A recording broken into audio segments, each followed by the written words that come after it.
ਅੱਜ ਅਸਾਂ ਆਪਣੇ ਫੁੱਫੀ ਦੇ ਘਰ ਖੂਹ ਫੁਲਕੀ ਬੱਖਾ ਰਹਿ ਵਧੀਆਂ। ਇਹ ਖੂਹ ਨੂੰ ਚੱਕ ਨੰਬਰ 35 ਵੀ ਆਖਦੇ ਹਨ ਤੇ ਇਹ ਯਕੀ ਬਸਤੀ ਦੇ ਵਿੱਚ ਇੱਕ ਦਾਦੇ ਦੀ ਔਲਾਦ ਰਹਿੰਦੀ ਹੈ। ਮੈਂ ਪਹਿਲੀ ਦਫਾ ਇਹ ਬਸਤੀ 'ਚ 9 ਸਾਲ ਦੀ ਉਮਰ 'ਚ ਆਇਆ ਹਾਂ, ਤਕਰੀਬਨ ਅੱਜ ਕੋਲ 45-48 ਸਾਲ ਪਹਿਲੇ।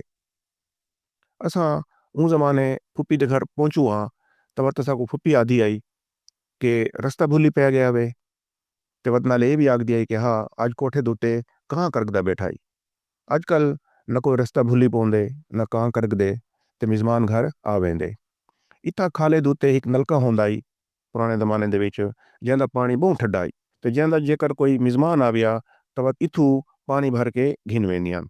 तो सारी फुप्पी ई नलके कोल पानी भरेंदी आई, उहदे विच खंड घोल के या गुड़ घोल के असां को पिलेंदी आई। कोई रूह अफ़ज़ा या कबई शई नहीं होंदी। मेरी फुप्पी दे कोठियां कोल उन ज़माने दे विच फुट्टी कणक ते गुआरे दी खुशबू आंदी आई। असां उन ज़माने दे विच बेड़ियां ते लांझां ते या जहाज़ दे विच बह के दरिया को लंघदिया से, दरिया खान वेंदिया से ते वत उथू कोल बखर ते बखर कोल वत खूह ते पहुंचदिया से। ये नहर जिनाह बैराज कोल निकलदी है। नहर दे आवन कोल पहले इत्थां वहेबा लोग खूहां ते करेंदियां ते ज़्यादा मालदारी है। इत्थां नहर दे हर पासों घाटे टालियां खगल ते किकर हन, इतने घाटे के दीद पार नहीं लगदी। असां पक्की नहर ते लहुआ ते वत ई सड़की ते टुरदे हुए 2 मील दा पंध है ते असां अपनी फुप्पी दे घर वेंदिया से। ये ठड्डा ठार रस्ता है ते इत्थां टुरन ते मज़ा आंदा है, बहुत सोहना पंध है। हुण ये बूटे ये दरख्त लोग खा पी गए, मुंज तुंज कर गए, इत्थां हुण कुछ भी नहीं बचा। ये सफन सफा है। लाल कां ते डड सेड़े इत्थां हुण भी हिन, पर तोते मुक गए। कुछ टाइम पहले जरा दरख्त हन तो इत्थां तोतियां दे झारा होंदियां। वत असां देदिया से कुछ लोग पिंजरे चा के आंदियां ते तोतियां को नपेंदियां ते तोतियां दे जेरे होरा होंदियां उन्हां कोल बच्चे कट के ते वो घिन गए। तोता इत्थे हुण बिल्कुल मुक गए।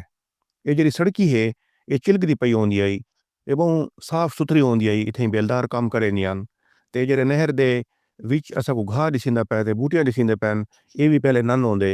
बेलदार आंदियां उन्हां कोल इत्थे कोई सपेता होंदा आई लोहे दा, डफी नमूना शई होंदी आई, वो मरेंदियां ते नहर साफ रहंदी आई। खूह फुलकी दा ये अखीरी रेत दा टिब्बा है। इत्था टरेले आंदन, इत्थू रेत चांदन ते बहुत तिखे ये टिब्बा मुक वेसी। नहर कोल पहले इत्थे बहुत बड़े बड़े रेत दे टिब्बे होंदियां। बहुत सारे सरायकी शाहरा ते बस्तियां दे नां टिब्बे या टिब्बी दे उत्ते रखे गए हैं। थल दे देसी बूटे ते घाह हुण सखणे इन्हां टिब्बियां दे उत्ते बचे खड़न, जिवें के कुड़तमा, बूई, द्रब, खावी, लुधड़ी, चिंभड़, अकड़े, साड़ू, बखड़ा। 30 साल पहले इत्थई आजड़ी होंदा है। उस वेले लोकां दे घरां दे विच वेंदा है ते बकरियां ते भेड़ां इत्थू घिन वेंदा है ते वह टिब्बियां दे उत्ते चरेंदा है। इत्था नहर है, इत्था वहेबा भी है, लेकिन वत भी इतने टिब्बे बचे पे हन जो ओ बकरियां ते भेड़ां चरेंदे चरेंदे बखर दे लारी अडे तोणी ते वत उन्हू रेल दी पटड़ी तोणी लगा वेंदा होंदा है। अज खूह फुलकी दे विच ओ आजड़ी खत्म थी गए। इत्था आजड़ी ते छिड़न दा लौज तकरीबन मुकण वाला है। सरायकी शायरी ते सरायकी गावणां दे विच छेड़ू ते आजड़ी दे नाल बहुत रोमांस जुड़ा खड़े। दीगर वेले जरा बकरियां घर दो वल्लन हा तो मेरी फुप्पी बकरियां को बेकड़ी पा के मिले हा ते वत हिक हिक बकरी दे लत्तां घुट्टिया ते वत नाल आख्या बग्गी तू थक गयो से। वत बै दे जंघा घुट्टिया ते वत उनको आख्या फलानी तू थक गयो से। जदा इत्थां नहर आई तो हुकूमत खूह फुलकी दा नां चक नंबर 35 TDA रख दिता। चक हिंदुस्तान ते पाकिस्तान दे बहुत सारे बस्तियां दे नावां दे नाल आंदे। चक असल विच लकड़ दे फीते को आखदियां। जदा खूह खटेंदियां तो हिक या 2 गज जमीन खटेंदियां चा, उहदे उत्ते लकड़ दा गोल चक रखेंदियां, उहदे उत्ते रद्दे देंदियां 10-12 ते लकड़ दे फीते दे हेठू जमीन को खनेंदियां कुतरेंदियां ते वो सिलियां हेठ ते में बांधे वेंदियां। वत 10-12 रद्दे बै देंदियां ते वत ओ जरा लकड़ दा फीता होंदा ही उहदे हेठू जमीन खनेंदियां कुतरेंदियां ते वो खूह में होले होले हेठ ते बांधा है। अंग्रेजी च इंकू टू सिंक ए वेल आखदे ਹਨ। ਇਹ ਤਰੀਕਾ ਬਹੁਤ ਪੁਰਾਣਾ ਹੈ। ਇਹ ਮੈਸੋਪੋਟੇਮੀਆ, ਇੰਡਸ ਵੈਲੀ ਸਿਵਲਾਈਜੇਸ਼ਨ ਤੇ ਮੁਗਲਾਂ ਦੇ ਜ਼ਮਾਨੇ ਵਿੱਚ ਵੀ ਹੈ। ਅੱਜ ਵੀ ਇਹ ਤਰੀਕਾ ਬੱਖਰ ਵਿੱਚ ਆਮ ਹੈ, ਅਗਰਚੇ ਲੱਕੜ ਦੇ ਫੀਤੇ ਦੀ ਜਗ੍ਹਾ ਦੇ ਉੱਤੇ ਕੰਕਰੀਟ ਇਸਤੇਮਾਲ ਥੀਂਦੀ ਹੈ। ਚੱਕ ਗੋਲ ਸ਼ਈ ਕੋ ਆਖਦੇ ਹਨ। ਇਹ ਚੱਕ ਕੋਲ ਲਫ਼ਜ਼ ਚੱਕਰਾ ਹੈ, ਧਰਮਾ ਚੱਕਰਾ ਹੈ, ਅਸ਼ੋਕਾ ਚੱਕਰਾ ਹੈ, ਜਿਹੜਾ ਕਿ ਹਿੰਦੁਸਤਾਨ ਦੇ ਝੰਡੇ ਦੇ ਉੱਤੇ ਛਾਪਾ ਖੜੇ। ਚੱਕਰ ਆਵਣ ਹੈ, ਅੱਟੇ ਵਾਲੀ ਚੱਕੀ ਤੇ ਸਾਬਣ ਵਾਲੀ ਚੱਕੀ ਵੀ ਇਹਨਾਂ ਨਾਲ ਰਲਦਾ ਮਿਲਦਾ ਹੈ। ਦੇਰੇ ਦੇ ਵਿੱਚ ਅਸਾਂ ਸਰਕੂਲਰ ਰੋਡ ਨੂੰ ਚੱਕਰ ਆਖਦੇ ਹਾਂ, ਕਿਉਂਕਿ ਇਹ ਗੋਲ ਸੜਕ ਹੈ ਦੇਰੇ ਦੇ ਪੁਰਾਣੇ ਸ਼ਹਿਰ ਦੇ ਚਧਾਰੂ। ਜਿਹੜਾ ਅੰਗਰੇਜ਼ ਹੈ ਤਾਂ ਉਹਨਾਂ ਇਥਾਈ ਜ਼ਮੀਨ ਨੂੰ ਵੱਡੇ ਵੱਡੇ ਦਗਾਂ ਦੇ ਵਿੱਚ ਤਕਸੀਮ ਕੀਤਾ, ਮਾਲਿਆ ਘਿਨਣ ਕੀਤੇ, ਤਾਂ ਉਹਨਾਂ ਵਕਤ ਇਹਨਾਂ ਜ਼ਮੀਨ ਦੇ ਵੱਡੇ ਵੱਡੇ ਦਗਾਂ ਦੇ ਨਾਂ ਚੱਕ ਰੱਖ ਦਿੱਤਾ। ਅੱਜ ਚੱਕ ਸਾਡੇ ਕੋਲ 3 ਮਾਨਿਆਂ ਦੇ ਵਿੱਚ ਇਸਤੇਮਾਲ ਥੀਂਦੇ। ਲੱਕੜ ਦਾ ਗੋਲ ਫੀਤਾ, ਦੂਜਾ ਮਾਨਾ ਜ਼ਮੀਨ ਦਾ ਵੱਡਾ ਦਗ ਜਿਹੜਾ ਕਿ ਮਾਲਿਆ ਘਿਨਣ ਕੀਤੇ ਹਕੂਮਤ ਇਸਤੇਮਾਲ ਕरेंदी है। ਤੀਜਾ ਮਾਨਾ ਇਹ ਚੱਕ ਵਸਤੀ ਦੇ ਮਾਨੇ 'ਚ ਵੀ ਇਸਤੇਮਾਲ ਥੀਂਦੇ। ਖੂਹ ਨਾਲ ਵਸੋਂ ਬਣਦੀ ਆਈ, ਆਬਾਦੀ ਥੀਂਦੀ ਆਈ। ਇਹ ਕੀਤੇ ਸਰੈਕੀ ਵਸੇਬ ਦੇ ਬੇਅਮੀਰ ਵਸਤੀਆਂ ਵਾੜੀਆਂ ਦੇ ਨਾਂ ਦੇ ਨਾਲ ਖੂਹ ਜਾਂ ਖੂਹ ਦਾ ਲਫ਼ਜ਼ ਆਉਂਦੇ, ਜਿਵੇਂ ਸ਼ਾਹ ਦਾ ਖੂਹ, ਖੂਹ ਬਹਾਰਾ ਤੇ ਖੂਹਾਂ। ਸਰੈਕੀ 'ਚ ਕਈ ਗਾਵਣ ਖੂਹ ਤੇ ਬਣੇ ਹੋਏ ਹਨ, ਜਿਵੇਂ ਤੇਰੇ ਖੂਹ ਤੇ ਆਈਆਂ ਪਾਣੀ ਪਿਲਾ ਚਾ। ਸਰਕਾਰੀ ਕਾਗਜ਼ਾਂ ਦੇ ਵਿੱਚ ਹਕੂਮਤ ਖੂਹ ਨੂੰ ਚਾਹ ਬਣਾ ਦਿੱਤੇ।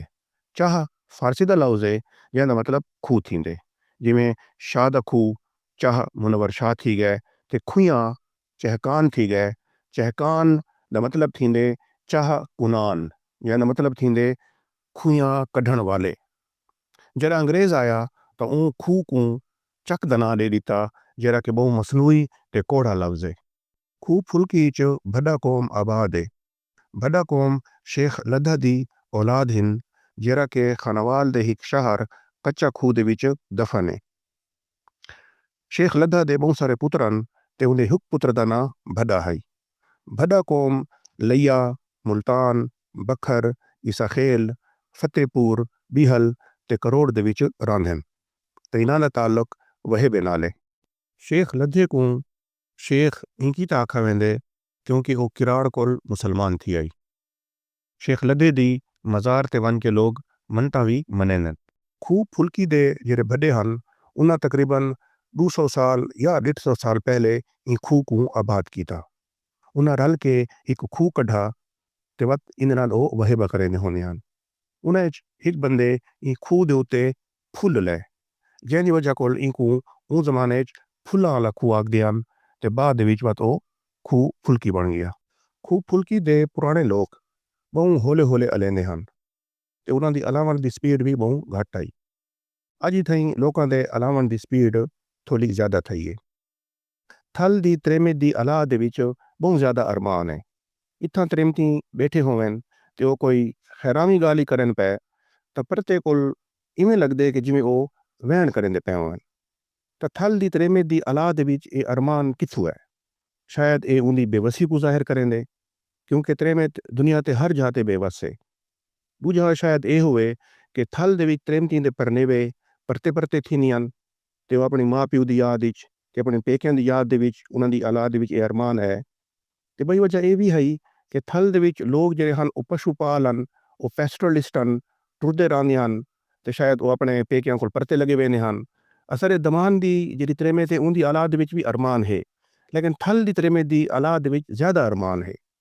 ਤੇ ਇੱਥੇ ਜਿਹੜੇ ਪੰਜ ਹਨ ਬਸਤੀਆਂ ਦੇ ਵਿਚਾਲੇ ਉਹ ਵੀ ਬਹੁਤ ਜ਼ਿਆਦਾ ਹਨ ਤਾਂ ਸ਼ਾਇਦ ਉਹਨਾਂ ਦੇ ਪਰਨੇਵੇ ਵੀ ਪਰਤੇ ਪਰਤੇ ਥੀਨੀਆਂ। ਤਾਂ ਸਾਰੇ ਦਮਾਨ ਦੇ ਜਿਹੜੇ ਬਸਤੀਆਂ ਹਨ ਉਹਨਾਂ ਦੇ ਵਿਚਾਲੇ ਫਾਸਲੇ ਬਹੁਤ ਘੱਟ ਹਨ, 3 ਮੀਲ 4 ਮੀਲ, ਬਾਜ਼ੋ ਔਕਾਤ 1 ਮੀਲ ਵੀ ਹੁੰਦੇ ਪੰਜ। ਲੇਕਿਨ ਥਲ ਜਿਹੜਾ ਪੁਰਾਣਾ ਹੈ ਉੱਥਾ ਬਸਤੀਆਂ ਦੇ ਵਿਚਾਲੇ ਫਾਸਲੇ ਬਹੁਤ ਜ਼ਿਆਦਾ ਹਨ ਤੇ ਸ਼ਾਇਦ ਇਹ ਅਰਮਾਨ ਦੀ ਵਜ੍ਹਾ ਕੋਈ ਮੌਸਮ ਦੀ ਵਜ੍ਹਾ ਵੀ ਥੀ ਸਕਦੀ ਹੈ। ਇੱਥੇ ਵੀ ਅੱਜ ਕੱਲ੍ਹ ਬਹੁਤ ਤਬਦੀਲੀ ਆ ਗਈ ਹੈ, ਘਰ ਪੱਕੇ ਥी गए ਹਨ। ਪੁਰਾਣੇ ਜ਼ਮਾਨੇ ਇੱਥੇ ਕੰਧਾਂ ਨਾ ਹੁੰਦੇ ਕਿਉਂਕਿ ਅਮਨ ਹੁੰਦਾ ਹੀ, ਚੋਰੀ ਨਹੀਂ ਹੁੰਦੀ। ਅੱਜ ਕੱਲ੍ਹ ਹਰ ਪਾਸੋਂ ਤਾਰ ਕੰਧਾਂ ਹਨ। ਬਿਜਲੀ ਇੱਥੇ ਨਹੀਂ ਹੁੰਦੀ, ਬਿਜਲੀ ਹੁਣ ਆ ਗਈ ਹੈ। ਇੱਥਾਂ ਸੜਕਾਂ ਕੱਚੇ ਹੁੰਦੀਆਂ ਹਨ ਤੇ ਰੇਤ ਹੁੰਦੀ ਹੈ, ਹੁਣ ਸੜਕਾਂ ਪੱਕ ਗਏ ਹਨ। ਰੇਤ ਦੇ ਵਿੱਚ ਸਾਈਕਲ ਚਲਾਉਣ ਬਹੁਤ ਔਖਾ ਹੁੰਦਾ ਹੈ ਤੇ ਇੱਥੇ ਜਿਹੜੇ ਟਾਂਗੇ ਹੁੰਦੀਆਂ ਹਨ ਉਹਨਾਂ ਦੇ ਜਿਹੜੇ ਫੀਤੇ ਹੁੰਦੀਆਂ ਹਨ ਉਹ ਲੱਕੜ ਵਾਲੇ ਨਹੀਂ ਹੁੰਦੇ, ਉਹ ਕਾਰ ਦੇ ਜਾਂ ਡਾਟਸਨ ਦੇ ਟਾਇਰ ਹੁੰਦੀਆਂ ਹਨ। ਅੱਜ ਕੱਲ੍ਹ ਉਹ ਟਾਂਗੇ ਵੀ ਇੱਥੇ ਮੁੱਕ ਗਏ ਹਨ। इत्थां पुराने ज़माने कुतरे वास्ते या टोके वास्ते गेर होंदियां। गेर को डांद या उठ घिड़ेंदा आई ते वत ओ टोका या कुतरा थींदा होंदा है। अजकल ओ मुक गए ते उनकी जगह उत्ते बिजली वाले मशीन आ गए। खीर, छा, भाजी, मक्खन, दही इन्हां सारियां दे खुन जेह्ड़े हन ओ पहले आले निं रहे। उन ज़माने कैं घर दे विच कोई बुढ़ड़ी चरखा कतेंदी होई दिसीज पौंदी आई। अज ओ चरखे बिल्कुल मुक गए। मरूंडे, सीमा, दालका भी होले होले मुकदे वेंदन ते पुराने ना मेवा खान, मखना, अल्लाह रखा, अल्लाह डिवाया, अल्लाह वसाया, रांझू ओ यके मुक गए। इत्थां चौंक तकरीबन मुक गई है। इत्थां अजकल झूमर ते ढोल निन होंदे क्योंकि लोकां को माल पट्ठे कोल ते डंगरां कोल ते ज़मीना कोल वेल कोनी। थल दे इन्हां वस्तियांश ते दमान दे विच जेह्ड़ा फर्क है ओ एह् है कि इत्थां तनूर दा रिवाज है। असाडे कोल तनूर दा रिवाज बिल्कुल कोनी दमान ते। शायद इत्थां विडाठियां होंदन, हरडाल होंदी है या को तनूर विच बालण बहु सौखा होंदे। असाडे दमान ते त्रेमती रोटी दीगे रेले पका छुड़ेंदन ते बहुत सारे लोग निमाशां कोल पहले पहले टुक्कर खा छुड़ेंदन। इत्थां इन्हां वस्तियां दे विच त्रेमती पहले मालन दी करेंदन ते वत निमाशां दे बाद उन्हां दे तनूर बलदन ते वत चिरके ओ रोटी खांदन। इत्थां जेह्ड़ी जुत्ती होंदी आई उंदी खुरी नहीं होंदी क्योंकि इत्थां रेत आई ते खुरी आह्ली जुत्ती वत फसदी है रेत दे विच। असाडे दमान दी मिट्टी कुराड़ी आई तो उत्थां जुत्तियां दी या चपलियां दी खुरी होंदी आई। इत्थां कुछ लफ्ज़ इस्तेमाल थींदन सराइकी दे जेह्ड़े असां दराभेण च नसे करेंदे जिमें कि देह दी मंज़ल, डूहा बना खड़े, ऐठा, बंदरी, कुतरा। थल दी वसूं बहु सोहनी है पर मैं को इत्थां सखणे 2-3 कहानियां लभे हिन। शायद मैं पुराना थल नहीं डिठा इंकी ते। मैं इत्थां ढिग टैम भी नहीं गुजारा। मैं इत्थां ढेर फिरा भी ना। मैं जरा खूह ते आना तो वत मैं ई हिले इत्थां टुरदा रहना जो मतां कोई कहानियां टकर पवेन, मतां कोई कहानियां चुन के घिनावा। थल उन्हां को कहानियां देंदे जेह्ड़े थल दे हां दे विच वसदन, जिन्हां दे हां दे विच थल वसदे, जिन्हां दे अंदरों थल वांधे। कहानी निके बाल वांगू होंदी है। ये कुछ बंदियां तो आपे हथ करेंदी है, वंजण कीते जोरा लवेंदी है ते आपे चंबड़ वेंदी है। वसदे रहो, अल्लाह को इज़्ज़त होने।